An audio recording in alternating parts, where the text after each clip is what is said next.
Every Monday morning, the stomachache appears. Your child is crying. They say they can't go. You've tried everything. And eventually you keep them home, because what else do you do when your child is that distressed? Here's the problem.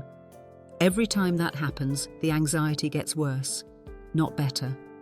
Today we'll explain exactly why and what the research says you should do instead.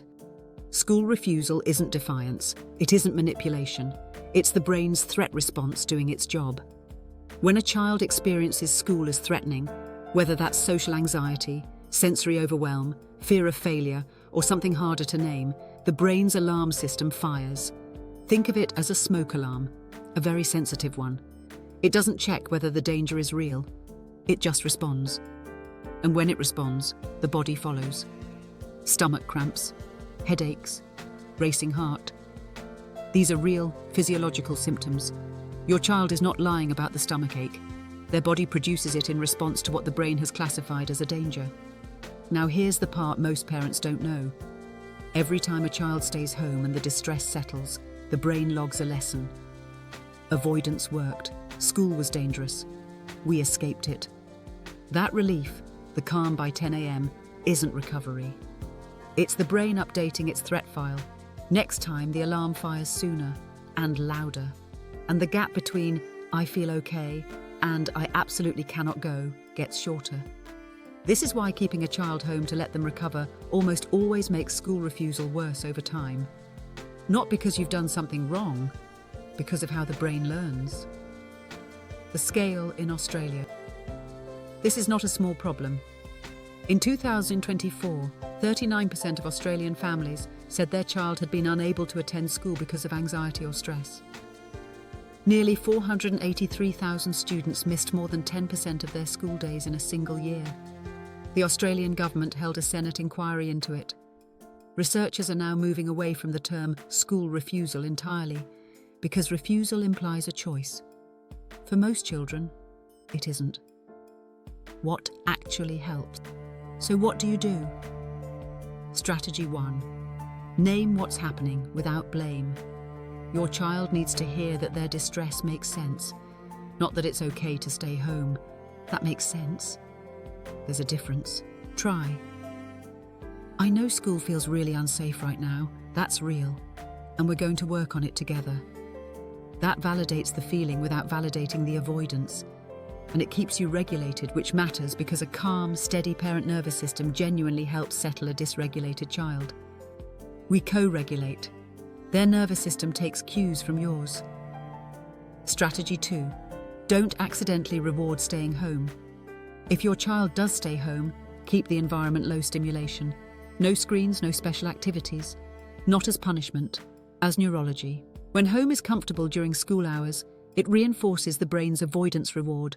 An ordinary quiet day removes that layer. Strategy 3. Start smaller than you think you need to. Trying to get a child back to a full school day too quickly usually fails. And each failure confirms the brain's threat signal. Graduated exposure means starting where your child actually is. Sometimes that's driving past the school, then the car park, then the gate, then 20 minutes with a trusted adult inside. Each small step updates the brain's threat file, and the alarm fires less loudly next time. Strategy 4. Find a safe person at school. Every school has at least one adult a child feels regulated around. That person becomes the anchor for re-entry. Pre-arrange it with the school. When we arrive, we go straight to that person. The child isn't walking into the whole school. They're walking to someone. Strategy 5. Get help early. The longer a child is out of school, the harder the return. Not because they become more stubborn, because the anxiety cycle deepens, social connections thin, and the idea of going back becomes its own source of dread. A psychologist can identify what's actually driving the refusal, because it isn't always the same thing. Sometimes it's anxiety about school. Sometimes it's separation anxiety. Sometimes it's an undiagnosed learning difference or sensory overload. The approach that works depends entirely on the driver. CBT with graduated exposure is the most researched treatment, and it helps around 70% of children with school refusal. For neurodivergent children, A more tailored approach is often needed.